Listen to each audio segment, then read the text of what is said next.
পাটায় বেটে কাঁঠালের বিচি দিয়ে শুটকি ভর্তা কখনো খেয়েছেন? যদি না খান তাহলে আজকের রেসিপিটা আপনারা দেখবেন। আসসালামু আলাইকুম, সবাই কেমন আছেন? আশা করি সবাই ভালো আছেন। আলহামদুলিল্লাহ, আমিও ভালো আছি। আজকে রান্নাবান্না দুপুর থেকে শুরু করতেছি আপনাদের ভিডিওটা দেখানোর জন্য। এখানে কিছু কাঁঠালের বিচি নিয়ে নিছি আমি। এখন যেহেতু কাঁঠালের সিজন, সবার ঘরে কম বেশি কাঁঠাল খাওয়া হয়, তো কাঁঠালের বিচিগুলো একদম মিডিয়াম, মানে একদম অল্প আছে, ভালো করে একটু ভেজে নিছি। তো এখানে ভেঙে দেখলাম যে সিদ্ধ হয়েছে নাকি, দেখলাম যে ভালো করে সিদ্ধ হয়ে গেছে। তো নামায় রাখলাম একপাশে ঠান্ডা হওয়ার জন্য। আর এই সাইডে হচ্ছে একটু ঢেঁড়স ছিল কয়েকটা। ঢেঁড়স ফ্রিজে কিন্তু বেশি দিন রাখা যায় না, তো ঢেঁড়সটা ভাজি বসায় দিছি। আর এইখান দিয়ে হচ্ছে কাঁঠালের বিচির খোসাটা আমি ফালাইতেছিলাম, একদম সুন্দর করে খোসাটা ফালায় আলাদা করে নিচ্ছিলাম। চাইলে যদি বেশি শক্ত হয়ে যায় এই অবস্থায়, তাহলে আপনারা একটু পানিতে ভিজিয়ে রাখতে পারেন ভর্তা বাটার আগে, তাহলে নরম হয়ে যায়। আসলে আমারগুলো অত বেশি শক্ত হয় নাই, এর জন্য আমি আসলে পানিতে ভিজাই নেই।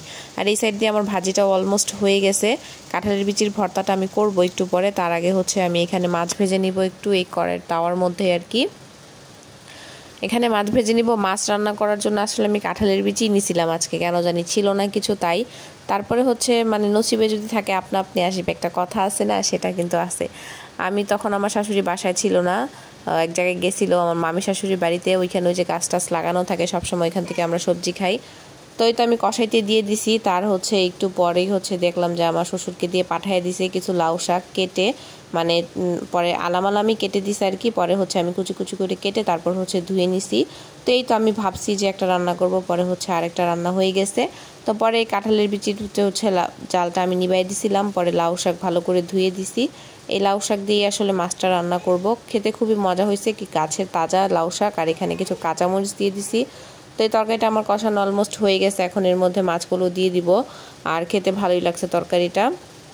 এরপরে আমি কাঁঠালের বিচির ভর্তাটা করব, এই রেসিপিটা আপনাদেরকে দেখাবো। আপনারা এই রেসিপিটা অবশ্যই বাসায় খাওয়ার চেষ্টা করবেন, দেখবেন খুবই মজা লাগে গরম গরম ভাতের সাথে। রেসিপিটা যদি ভালো লেগে থাকে অবশ্যই একটু শেয়ার করে রাখবেন। এখানে কিছু শুকনো মরিচ আমি হালকা করে টেলে নিচ্ছিলাম, আর এখন হচ্ছে এর মধ্যে আমি শুটকিগুলো টেলে নিব। এখানে হচ্ছে আপনি যে কোনো ধরনের শুটকি নিতে পারেন, যে কোনো ধরনের শুটকি দিয়ে আসলে খেতে ভালো লাগে। বেশিরভাগ চাপা শুটকি দিয়ে ভালো লাগে, কিন্তু আমার কাছে এগুলো হচ্ছে বাসায় কিনে আনা মাছ ছিল, ওইগুলো দিয়ে বানানো শুটকি, নিজে বানানো আর কি শুটকি। তারপরে এইগুলো হচ্ছে পাটায় পোতায় নিয়ে নিছি ভালো করে, হচ্ছে কাঁঠালের বিচিগুলো ছেঁচে। তারপর হচ্ছে শুকনো মরিচ নিয়ে নিলাম, আর শুকনো মরিচের সাথে একটু লবণ দিবেন সবসময়, তাহলে এটা ভালো করে মিহি হয়, না হলে কিন্তু মিহি হতে চায় না একদম। আর হাতের জোরও কিন্তু লাগে ভর্তা বানাইতে, ভর্তা খেতে যেমন মজা হাতের জোরও লাগে তেমন।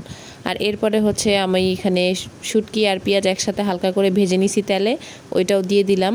এরপর ভালো করে হচ্ছে বেটে 2-3 বার হচ্ছে আমার বাটতে লাগছে, কারণ কাঁঠালের বিচি একটু শক্ত থাকে যেহেতু।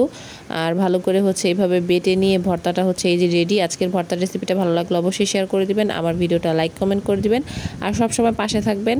সবাইকে অসংখ্য ধন্যবাদ।